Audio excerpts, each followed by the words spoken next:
Veamos un ejemplo 3. Hay un recipiente de vidrio que tiene capacidad para 900 mililitros. El coeficiente de expansión lineal del vidrio es 9 por 10 a la menos 6 por cada grado Celsius. Eso es a 20 grados Celsius. Y se vierten 895 mililitros de alcohol etílico. Aquí lo que conocemos es el coeficiente de expansión volumétrico de beta, 1.12 por 10 a la menos 4 sobre grados Celsius. Queremos saber a qué temperatura va a comenzar a derramarse el alcohol. Es decir, que tenemos un recipiente de vidrio que tiene capacidad de 900 mililitros, pero no se llena completamente de alcohol. Se le ponen 895 mililitros, quiere decir que aún le faltan 5 mililitros para llenar. Va a comenzar a calentarse a partir de 20 grados y queremos saber a qué temperatura se comenzará a derramar. Supongamos que ese es el recipiente y este es el alcohol. Le faltan 5 mililitros para llenarse. Vamos a plantear la ecuación de volumen final tanto del recipiente de vidrio como del alcohol. Para el vidrio, teníamos que la ecuación o la formulita para hallar el volumen final era volumen inicial más 3 veces alfa por delta T. Es decir, 900 mililitros que tiene el volumen inicial del vidrio por 1 más 3 veces alfa, que vale 9 por 10 a la menos 6, que es el del vidrio, por la variación de temperatura, que es la temperatura final menos los 20 grados que tenía inicialmente. 900 multiplicado por 1 más 3 por 9 por 10 a la menos 6, esa partecita da 2.7 por 10 a la menos 5. Veamos ahora el alcohol. El alcohol,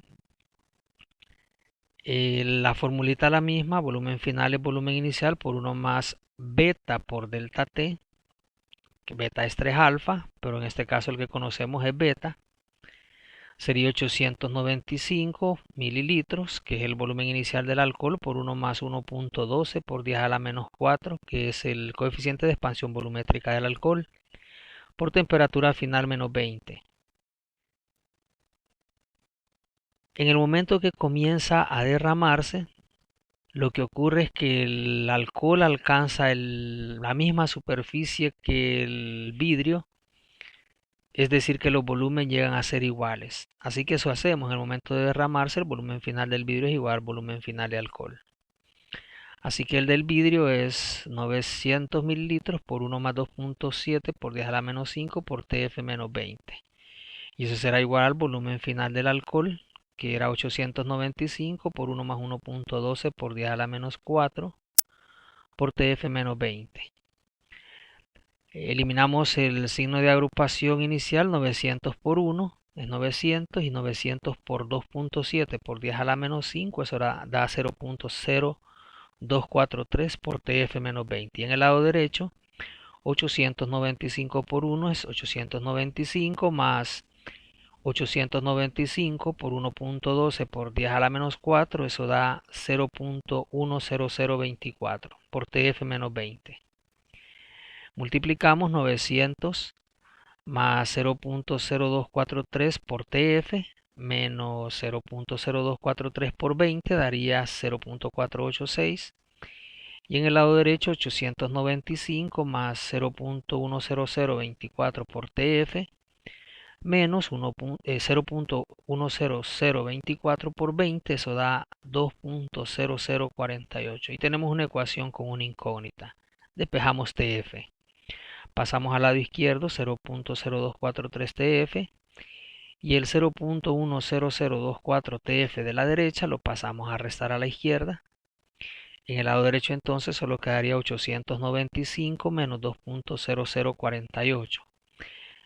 Eso significa que los números que estaban a la izquierda, el 900, lo pasamos a restar a la derecha y el menos 0.486 que está restando lo pasamos a sumar.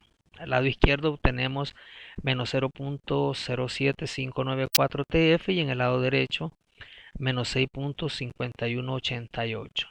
Pasamos a dividir y el resultado de despejar TF nos daría 85.84 grados Celsius.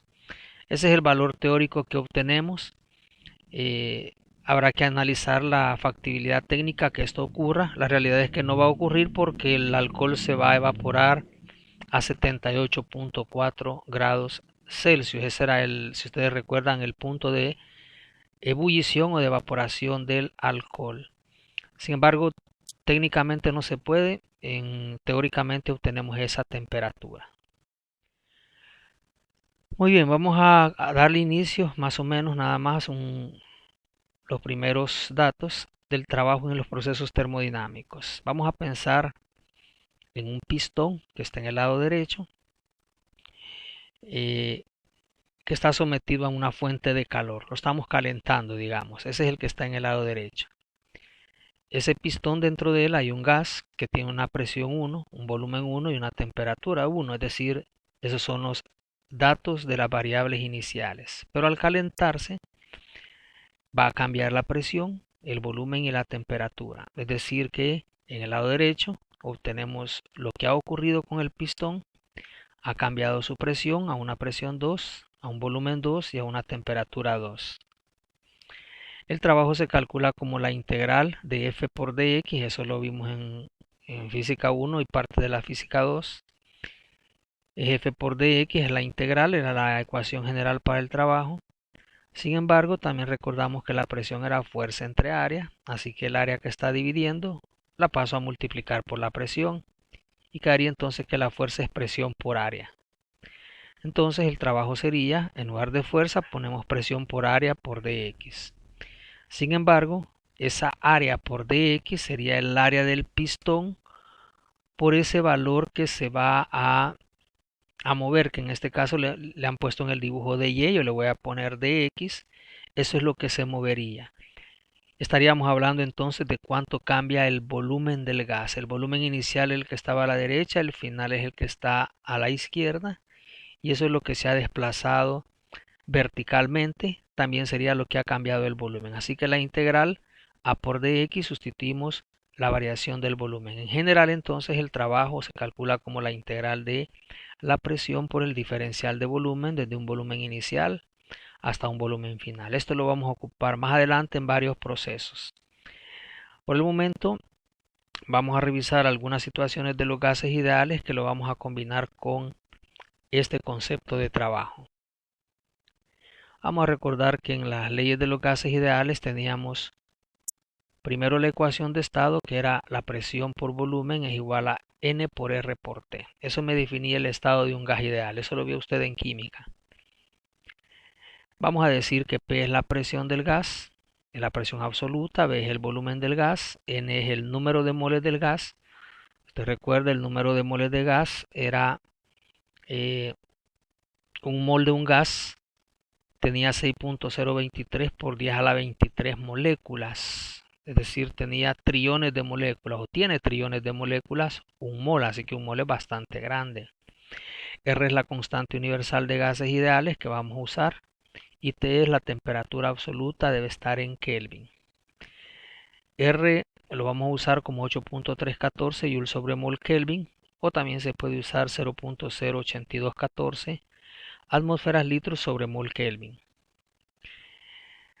También teníamos la ecuación general de gases ideales, que me comparaba un estado inicial con un estado final.